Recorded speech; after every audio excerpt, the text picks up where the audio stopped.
welcome to Integral Yoga Podcast, live from Yogaville. Today I'm joined with Leticia Padmasri, one of our lead trainers of Integral Yoga. Thank you so much for being here today. My pleasure. So I'd like to dive right in with this question. What matters to you? What matters to me? That's a hot question. I think what matters for me is the quality time that I spend with people. That's what matters for me. Time, really quality time.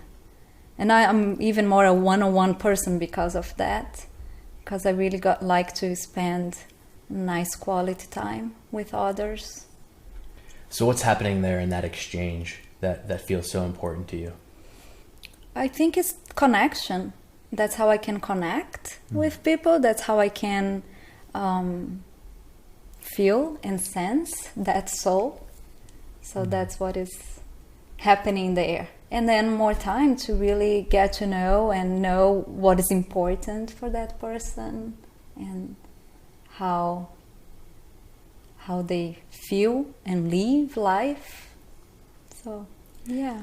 So when you're connecting with someone like that one-on-one, do you find yourself kind of in the mode of being a server? Like, how can I serve this person? Or is there a balance there between, okay, I'm serving you, but you're also serving me, and you're benefiting me by allowing me to share or even to serve you? Well, I think if that happens is unconsciously, it's, I guess, by being present and really connecting with someone, you're definitely serving that individual, that person, especially in these days that there is so much electronics and time spent with that, that you can definitely serve someone. And I think automatically isn't that true that when you are serving, we get back? Yeah. Even though we are not expecting anything back, we get back. Yeah. So I guess that's what it's happening there. But I never thought about that consciously. Now that you asked, it's like, probably that's what's happening. Yeah. Yeah.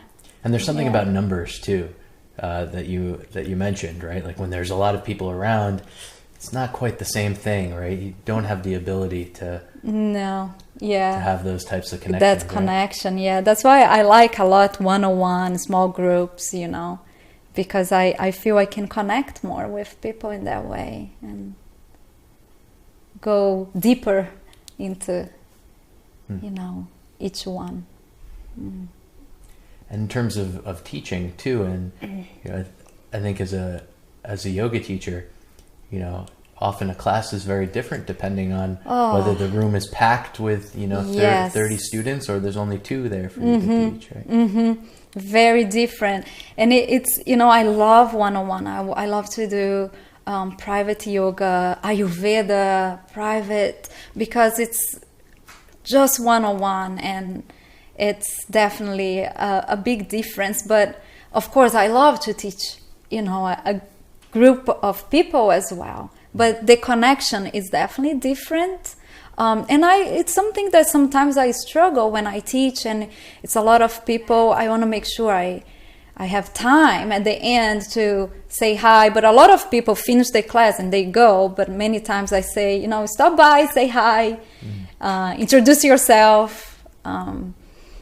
But I think it's something that you get over time, that you, even in a big group, slowly you can get to know them. There is a class that I teach that now there is a group that's like, okay, I feel I know them more. We are even talking about getting together and outside the classroom. And I like that because I think the connection is better. And then I feel that when I teach, I can even serve them more, connect with them more because I know them more. So it's definitely a different dynamic, teaching one-on-one, a small group or a big group, and you do what you can. Do you ever think that maybe there'll be a time when you become exhausted from making connections with other people? So, I'm serious. I think sometimes it happens, right, that people have experience where they have really deep connections and they open up their heart and these relationships mean so much to them. And then for whatever reason, they don't last. And so the process of, you know, filtering that and still willing to open up your heart and make new connections, you know, as time goes by and just you live more years and have more experiences with people, you know, is there something that happens where kind of the older you are, maybe you're like, I don't really want to connect with people anymore. I've done that enough. Or maybe if you approach it the right way, it never gets old and you can meet as many people as there are to meet, and it's still a healthy experience. Yeah, I think if you're connecting the right way, and for me the right way, I think about, you know, the teachings.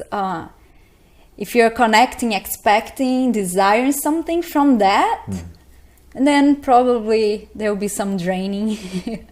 But if there is not that expectation and you are really there present, I think it doesn't get old and you don't feel drained. I don't think we'll get old. I think the other way, if you're not connecting, and that's when you get dry and you get, you know, lonely. I think the connection, if you're approaching the right way with the right attitude, it doesn't get old. It gets better. I think not having expectations though is pretty challenging in a way, especially let's say like intimate relationships that we have, to not expect that necessarily this is going to last a certain amount of time. It even seems to be a social norm that, you know, breakups aren't a continuation, right? Like it ends and then it has to be there's something that was wrong. It can't just be like, okay, I'm really glad with the amount of time I had with that person, but I don't need any more time. Like that's very rare to just have that attitude. Yeah. But I think if we're practicing the teaching and not having expectation, it's like, okay, I'm here with this person today. I'm going to appreciate being here with this person today. And I have no idea what tomorrow is going to bring. Yeah. That's the highest sadhana. That's hard, right? Because when you are with someone, you're planning for, you want to be in the future. You are expecting. But it's best to think more day by day than in a big scale. You know, like today, how can today I be present and be, you know, without expecting he, she to act in a certain way, to be in a certain way. Today's enough. It is enough, right? Yeah. I think though that there's sometimes a fear, if I don't think so far into the future and try to plan, then my life is going to crumble, right? So this belief that if I just focus on today, that's enough. Or maybe there is some planning that's appropriate, but the question is, you know, how much time is appropriate to be planning, because that potentially takes me out of the present moment. Yeah, I like Swami Satchidananda, one of his sayings, like plan for the sake of fun, like it's fun to plan, but you know, then release it. You know, yes, plan, but plan because it's fun. And one of my favorite saying is trust God, but what is they say? Trust God, but hold on to your camel. Right. I forgot now. But you know, like I think we need to trust and live today, but there is some planning that's necessary. Like for this to happen today, if we haven't planned, it wouldn't be happening. But you know, you contact me, we found a date, okay, we plan, but then we trust if it's gonna happen or not. So we need to, you know, hold on to the camel and take care of it, and then we do some planning. Yeah. What's helpful for me is I try to look at planning as just a different way, another way of spending time in the present. Yeah. So it's lovely. Just I'm choosing to spend the present moment planning. You really can't get out of the present moment anyway. No, it's impossible. It's impossible. But not realizing that. Yeah. psychologically you can. And that's where we get caught up when, psychologically we get caught up in the past or in the future, but we are still in the moment, but caught up in the past and the future. Even makes me think of when I used to do a lot of administration here in the academy. If you're administrating a 1 month teacher training, the first week of the training, I'm already at the end of the second week planning. And it was a great practice for me to how to handle that. I'm still here today serving the teacher trainees, serving the teachers, but I'm already planning second week. They are in the third week. I'm already concluding the training, finishing up the training. And it was a great practice for this, to plan, control my expectations, and balance with being here now and at the same time having the planning. So, yeah. For me, what's helpful is to have an appropriate relationship with the planning, is to reflect on.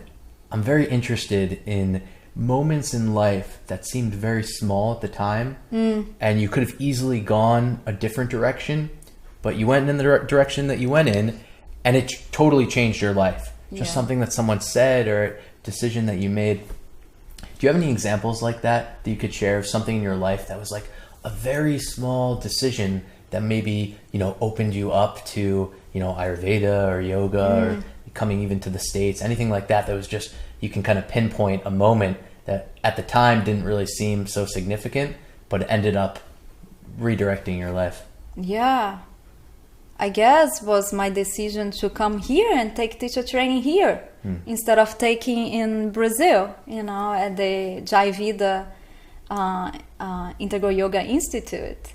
So back in 2007, when I decided to take the training, I came here instead of going there. And it changed everything. And then he opened up to be here. So this is 12 years later, I'm here. And it was interesting because he opened up more and more to Ayurveda too. I was already interested in Ayurveda back then, but when I came in 2007, there was a Brazilian woman doing a training here with David Frawley, who I ended up doing the training later. And she wrote a book. Before the big book, she wrote this tiny, it's more like a newsletter. No, a little more than a newsletter. But anyway, I had those books, and then someone told me, there is a Brazilian woman here. I was like, let me meet her. And then it ends up to be the woman that wrote those little books that I had in Ayurveda. And then she gave me her big book. And that for me was, okay, now it begins. The real work, the deep internal work. Why do you think being healthy is so important to you? Boy. Because when I'm healthy, I can serve, I can be useful. And, yes, that's for me the main important thing. If I'm not healthy, I'm not available, period. Not even available for my dog, It's not just thinking about being available to a big scale, just to the one right there, next to the bed to me, And healthy for me is that if I'm healthy, I can be useful. I always think about the main goal of integral yoga: mind that is peaceful, body that's useful, and a useful life. So for me, yes, if my body and mind are on that way, I can be useful. So if I'm healthy, I can be useful. So that's the meaning of health for me. Being healthy, what it means, yeah. And when I was watching one of your videos, and then also just from taking TT with you as well, one of the feelings I felt was that you're very organized. And to be really healthy, I think it does take a certain amount of organization and planning, right? And going back to our planning conversation, right? And planning versus being in the present. But yeah, I don't know. How do you balance that? And what's your relationship to being organized? Because I'm constantly opening up to the fact that organization is super important, and also it's never ending. So you can always be more and more organized. There's never end to it. Oh, wow. This is good question and long conversation. So let's see how I can answer in a way that the best. So organization, I think it's the key for self-care. When you are well organized, one, I always say this, you know, like even in your daily things that you need to do, not just external things for other people, but in your self-care, when you know what's happening, it reduces stress, because when you wake up, you know what's happening. And we have to make so many decisions during the day. Think about that. I think we have fatigue from the tons of decisions that we need to make during the day. And not big ones. Sometimes it's just, should I, dress this? Will be cold, or should I put this because will be hot? Like mini decisions to big decisions. So when we know at least the things that we can control, like our self-care, we wake up and we know, okay, I'm going to scrape my tongue, brush my teeth, and after this I do this, and then I sit, and then I meditate, and then the day seems that there is this energy that is unfolding and helping you when you have the mind in that set. So the organization for me, it's key for me to go through my day, through my self-care, and then to my service, to my family, to the students, and so on, to the animals and the plants around me. So, organization is key for that, for the self-care. And yes, it's never ending. And sometimes the planning, when you know, okay, tomorrow if you cook at home, you need to plan before and you need to organize. So the night before, tomorrow I'm cooking chickpeas. Okay, I need to soak the chickpeas at night and then go to bed. So there is that ritual. And I think, in the yoga language, this is sattva. We are just cultivating that harmony, that clarity in our life through that organization. The problem is when we get too rigid and tight, because sometimes things get out of order. And then how we handle it's very important. But I believe if you're cultivating that sattva by having that organization, that pace, like what you're gonna do when things get out of order, I think it's easier to handle because you already built a good amount of sattva in your mind and body that you can handle. But sometimes even after many years of organization and sattva, you still lose it. Yeah. And Jai Gurudev, we learn, and then we move on. We don't cry over the spilled milk. Well, sometimes we do, but then we remember, don't cry. And it's like, oh, okay. Or maybe that crying is okay, right? Like as a part of self-care. It's, having these moments where, you feel lost and frustrated and all of that. Like, I think what makes it even more challenging sometimes is when you feel that it's not okay.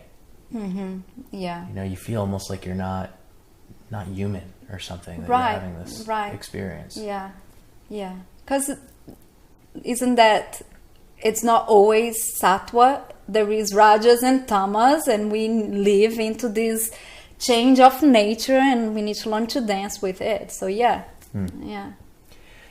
With organization, is it fun for you? And I ask because for me personally, it's very hard to do something if I don't feel that it's fun. Yeah. But I'm now constantly trying to redefine my relationships with things to try to make them fun. Like, okay, if I'm going to try to do this anyway, I'm going to do it anyway. I already made the decision. Okay, I want to schedule, I want to eat healthier, and I want to schedule what I'm eating. That's my goal. Okay, for a week. So now it could be something like, oh, it's a task. I need to sit down and I need to, or maybe this can be fun and as enjoyable as any other activity, or, so is that something that's just naturally fun for you? Do you try to kind of redefine your relationship with things to make them more fun if you know you want to do them anyway? It's super fun for me. I love it. And I think part of it because of the results, and then it just feeds me the results of having the organization, having this, rituals of self-care that supports my day, that supports my work, my service. So I think it comes from that. It's self-feeding. But, if I think there are parts of it that may not be fun, and maybe comes from, like when you said, you were watching my videos, the setting up, it's not fun for me because it doesn't come natural. Setting up and thinking about the light, the sound. I just want to sit and start talking, kind of like I did today, thanks to Brother Arjavan. Yeah, me too. He set up everything. I sit here and we just talk, So that part is tricky for me, and the way that I found how can I still want to do this? I still want to do this as part of my service. To send this video out in my newsletter, so I will then sometimes not even have the lights, I'm gonna do without it and use natural light, and hopefully that will work, and or maybe find someone to help me out. So it's find ways that it can be more easeful, and then maybe I will get to the action part, having more fun. I think that's what comes to me. Just thinking about this inner dialogue happens with me where I kind of like I check myself on my immaturity, kind of where I'm like you can't always be at the top. Like you can't always be doing all the things that like you love to be doing all the time. Like otherwise it just wouldn't work that way. So these other things are okay, and it could be a lot more challenging and a lot worse. So kind of. And that's when when we do things that challenge us, that's not always fun, that triggers us. I think that's when we can really do good work with deep work. That's when we get to understand our minds. That's how we can grow a little bit more, be more mature. I just thought of a friend that we were talking about diet with kids, and then she was telling her daughter that it's not that everything that will come from outside to your mouth, it doesn't mean that always will be something that you love or it's your favorite thing. And I loved that, because this idea of, kids, they have taste buds that, it's kids' food. And I don't know. I think, doesn't mean that everything that will go into your mouth will be always pleasant. Yeah, I just had an example of this morning I have to share since you're bringing it up. You have a kid. I was feeding Zen avocado for the first time. And she, she's a very good eater so far. She's so interested in food, but she's putting it in her mouth and she's not having her normal reaction of like, yum, this is awesome. She's like, but it wasn't like a terrible reaction. It was just like somewhere in between, like, I don't know about this, right? So, but we can, how we interpret that, is kind of, she was, I think, even on a very base level, understanding that, well, this is okay. Like, it's not my favorite thing. It's not sweet potato or banana, but not my favorite thing, but I guess not everything will be the best. Yeah. Some things happen and we need to learn from them. What about preparation for Hatha yoga classes? And just your process of kind of preparing for class and then teaching, and I guess too, like, just this general question, in your opinion, what makes a good Hatha yoga class?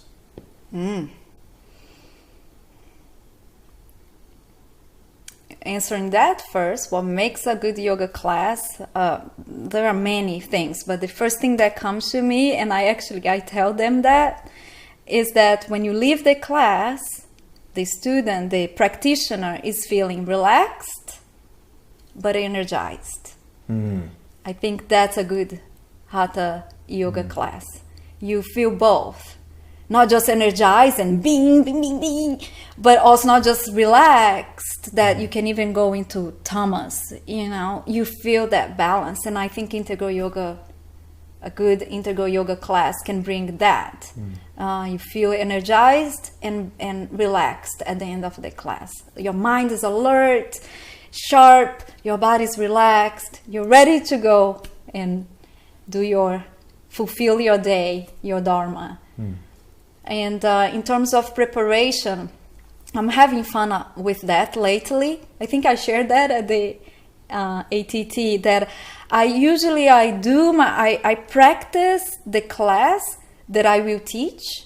And because I'm teaching chair yoga level 1, level 2, level 3, it's kind of same class for all the levels, but then kind of has the same theme, but I will adjust for each level. So usually I do that. So like on Monday I do the class, and then I will adjust. But I don't do the 4 levels. I do 1, and then usually the level 3, and then I go and I adjust for every one. And lately I've been switching up a little bit. On Monday I just do a class on my own, and then I prepare the class that usually is not what I did. And then at the end of the week, I do the class that I taught. I'm playing a little bit with that. And then just to see how I did. And then at the end, at the week, I do that class that I taught. And then I was like, that didn't go well. Ooh, that was good. That feels good. It's just I'm playing with that lately, just to see also how I can, because there were times that I didn't have time to plan. And I don't want that to be an anxiety for me. That, oh my God, I didn't have time to plan the class, and here I am, I need to go and teach.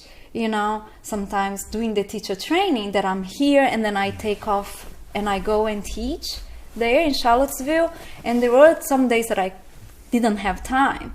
And I don't want that to be a thing that creates tension.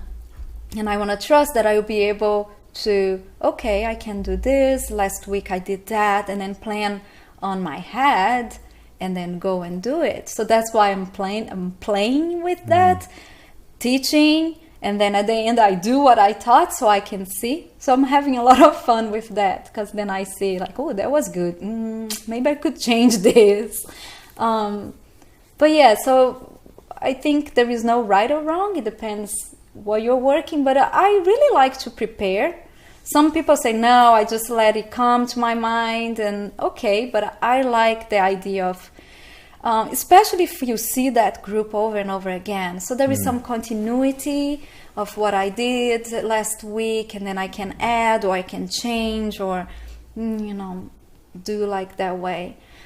Just lately I've been doing at the end, but I still work with this idea of continuity. So they see that I care. I'm not just going there and popping up a class and telling them. They see that I care and that I'm thinking, and they give me feedback, when not just by talking to me, but when they are doing their class. I'm getting feedback like, I should work on that. Maybe that will be helpful for them next week. This week we did some work on the hands, because in the level 1, I saw a lot of people rolling on the pinky side of the hand, and that can hurt the wrists. So we did some work with the hands, because, the feedback that I got by watching them. So that's how it works for me, my planning the class. I love to take other classes. Sometimes I take online classes. Sometimes I go to the class because I learn from other teachers. Sometimes it's not necessary integral yoga, but it's within our way of approaching. And I learned, and then I include that. I make it integral yoga, but I learned from a different teacher from other tradition, you know, that thinks and approach like us. So that's how I've been working with, preparing, planning for classes, and I truly enjoy it.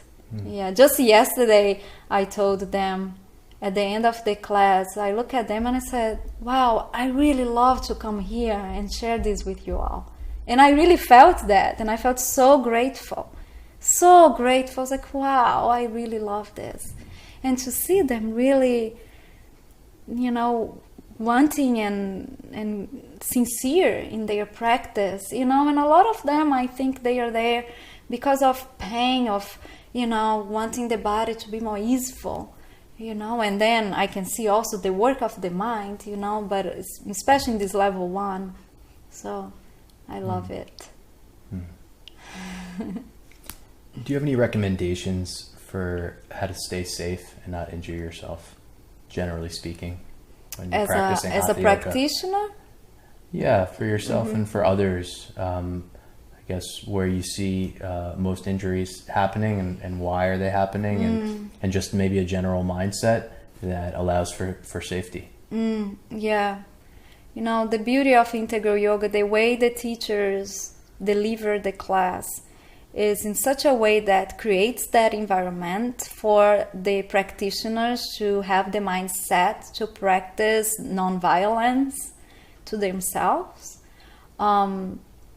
So that's already wonderful to prevent injuries.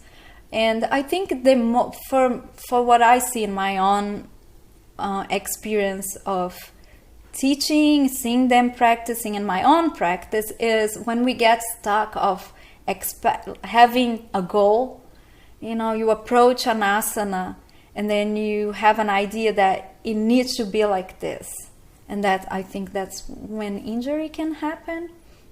And every day our body is so different that, you know, Dhanurasana yesterday is not Dhanurasana today, and you won't be the Dhanurasana of tomorrow, the bow pose.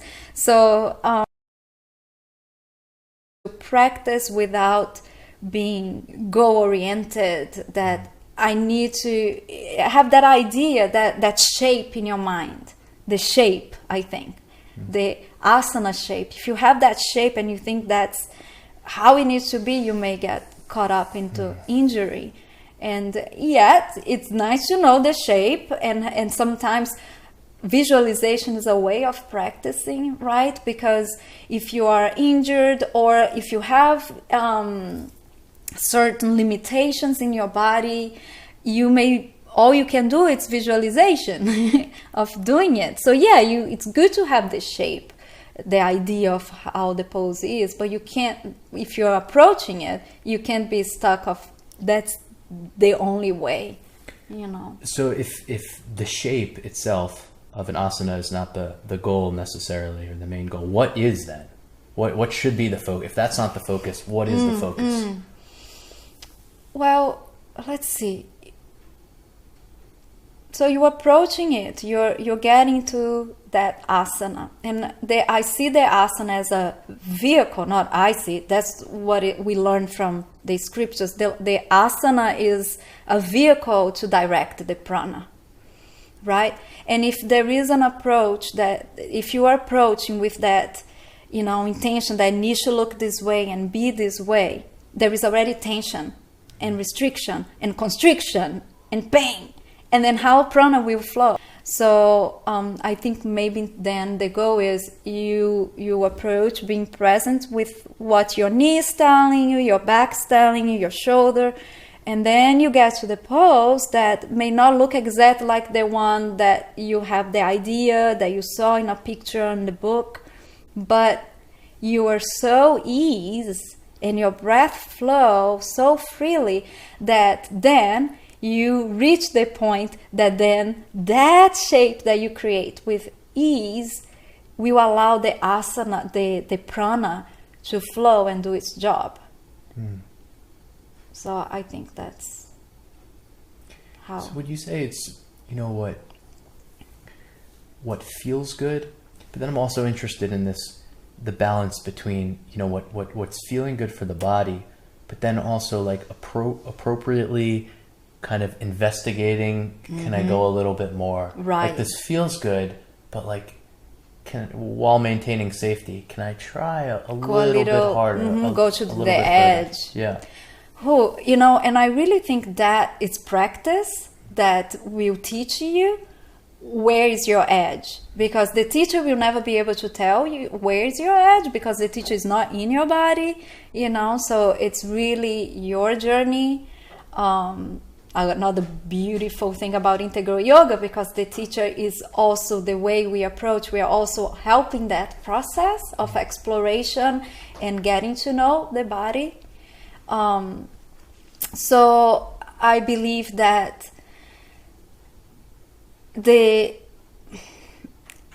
you keep practicing, and then you start discovering where is your edge. Usually, you know, there is some discomfort depending on what you're approaching. You know, some things, you know, like Paschimottanasana, forward bend, it may be some tightness, something that will be tensing and creating some discomfort. And then I had that question before I stood in the chair yoga, like, what is the difference? You know, I feel discomfort, but like, what is the pain that's acceptable? Pain. So usually I say, okay, can you breathe? If you're not breathing, okay, then you are in a pain that's even taking out your breath. So you probably went over your edge. You want to get to the edge, because it's on the edge that the transformation will happen. But you need to be able to hold the edge. If you go to an edge that you cannot hold with breath, because you need the breath for the prana to be directed too. So if you cannot, then you pass the edge. So I would say the breath will be a good indicator to if you passed. But you're right, it will not always feel good. It's like the over here, it's not always going to be your favorite food. It should be medicine, right? So I think that's a good indicator, you know, and it's a combination of the students' practice, getting to know their edge. The teacher also has the eyes, not to feel the edge, but to support that journey. And maybe going back to your point before about trying to make a certain shape of an asana, that trying to do that, as that being your goal, that's what pushes you past an edge, and you probably lose your breath when you're trying to do that. Exactly. Yes. Yeah. You just mentioned something about everything that you eat, you seeing it as medicine, right? I'm very interested in this concept, even of maybe everything that we do in our lives, could that be seen as medicine? Like, why am I doing this? And if I don't feel that it's a medicine for me, maybe I shouldn't be doing it. And even in terms of, you know, entertainment, you know, socializing, always asking the question, does this feel like it's medicine? Because I've had some interesting conversations with people sometimes where they would say to me, no, I know that's terrible for me, you know, but I'm still doing it anyway. Well, I hope if you're still doing it anyway, you find the joy of doing it and not feeling guilt, because then you'll be poisoned. It's like ice cream. I love ice cream. And I know it's not always, you know, the best thing. But when I have it consciously, and I blessed it and made this be medicine. Yeah. Right. There's also something to like the joy that you feel and how good that it tastes. There's a medicine to that. Yes. It might not be, you know, the ingredients themselves might not be the best for the body, but the experience of the taste itself is a sort of medicine. And if you're going to have it anyway. And then you learn some Ayurveda, and there are some tricks that you can do that will help the digestion afterwards. Have a little cardamom, chew on it, and help to digest. Do you have any practices to share about healing and forgiveness?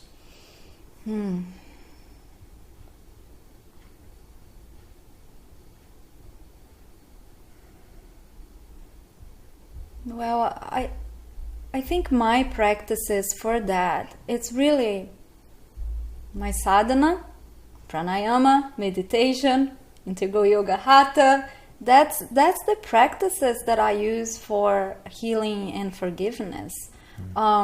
Healing of the body, healing of the mind. Like, these are the practice that I do, that I can do on my own, that supports that path of healing. And of course, there are other practices that come along the way that you discover, that you do, but I really, these are the ones that I stick with, and I see it happening. The hatha yoga helping this prana to move, to unblock the nadis. The pranayama is strengthening the nervous system. The meditation helping the mind to be quiet so I can listen to that internal wisdom, and all that combined helps to heal the body, the mind, helps me to be more give more forgiveness. So I don't have any special, for me, well, I should say this is so special.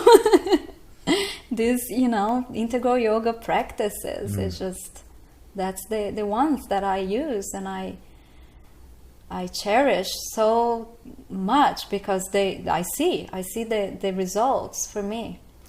I think for me it's very important, the emphasis on a clean mind, having a clean mind. Mm-hmm. So in terms of forgiveness, right? I think most of us have thoughts that will pop up here and there about our past and people in our past, and some of them, we don't feel great about previous relationships that we've had. And so is there anything like on even the psychological, if any of these things come up, that you're able to kind of just a general tool where it comes up and you're able to just release, and kind of, I would say that this is kind of a practice of forgiveness. You're forgiving, whatever happened in the relationship, both yourself and as a way of just being in the present. And yeah. So for me, looking at forgiveness is one thing that I always think is, I don't want to be carrying that baggage. So I want give it, forgiving. So I want to give it. I don't need to carry it. And the practice of, and the way that I give is to sit in front of the altar and give to the mother. Say, here, that's yours. Thank you so much. So it comes more from my devotional practices to give that. I don't need to be carrying it. There is more powerful beings that can do that for me. So that's one that I do. So it goes more into the bhakti yoga, the devotional. And then I think one that comes along, and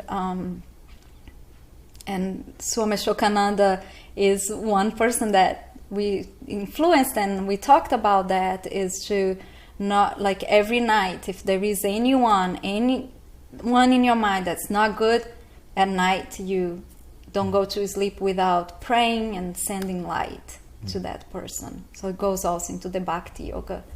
And it's definitely powerful. What I do every morning, we do Om Triambakams. We do our prayers at the end of meditation, and then in the Om Triambakams we have a moment for the praise in our hearts, and then I make sure I go through if there is anyone there that I feel that there is some friction there, and then I do the Om Triambakams for that to be released. So yeah, I think that if we go more in the psychological way, that's what I use for practicing forgiveness.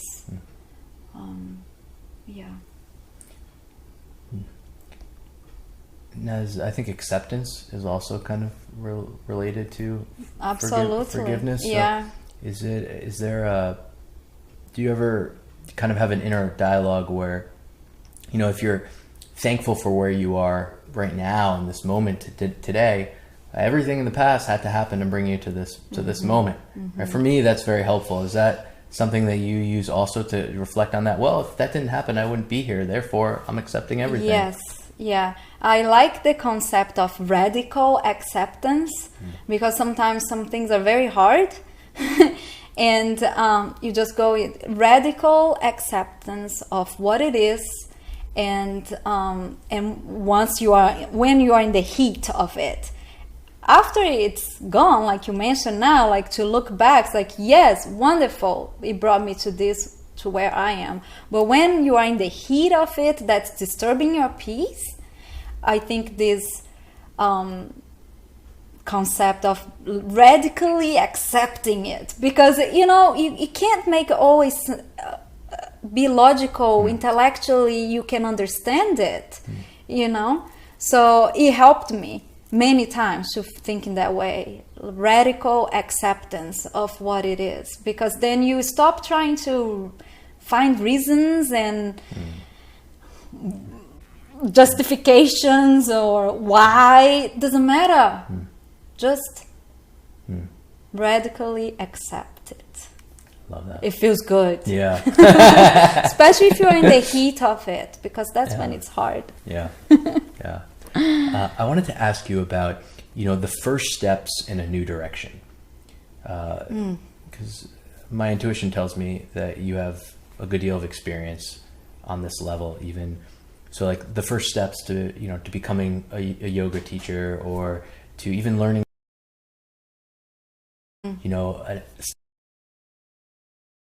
situations where it's so large and it's intimidating, right? Or, starting Ayurveda practices. What I see is that, just even just the one step in a direction is really challenging. But once you start to get more comfortable and you take one and then two and then three, then then it becomes a part of your life. Yes. But anything to share that you find is useful in taking that first step in a new direction toward whatever it is? Well, I like to share everything that I, from my own experience, and for me is foundation. So start from the beginning, from the roots, really the simple, basic stuff. Don't jump and just stay there. And sometimes, especially if you have a very active mind, or if you get things quickly, you may be a little anxious, but just, be patient and work with the foundation, work with the beginning, the first things first, right? In everything that you start. Because for me, what I saw that if it is part of your dharma to continue on that path, things will unfold. But then when they start unfolding, you have a good foundation. You have a very good foundation. And I think I did that with Ayurveda, because to understand Ayurveda, you need to understand yoga, because yoga is the foundation of Ayurveda. So I then decide to dive and start with yoga first and not with Ayurveda. And I really, and of course it's never ending, but the foundation was solid for then when the studies of Ayurveda, okay, now it's time. And then I started Ayurveda.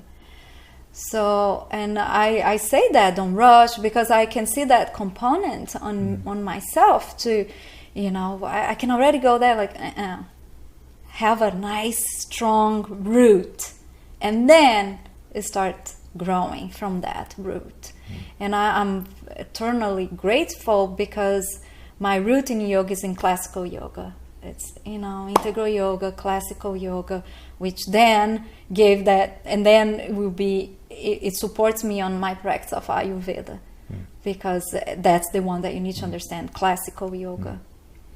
So I would take, establish a foundation. And also what I hear then is, to not be kind of attached to being the best at something, right off the bat, or even caring about how good you are. Just kind of just interested on the foundational level and what the base is, and allow it to naturally grow from there. Yeah, even if you feel that you already have that, that you could but I could be going deeper here. Well, but let's stay here and let's go through this training here, and then that will take us to the next one, because there will be things that you will be learning maybe even unconsciously on that level, the first level, that will really build you a good teacher, a yoga teacher, or any path you take. Okay, final question. Okay. What's one thing you would like to improve on?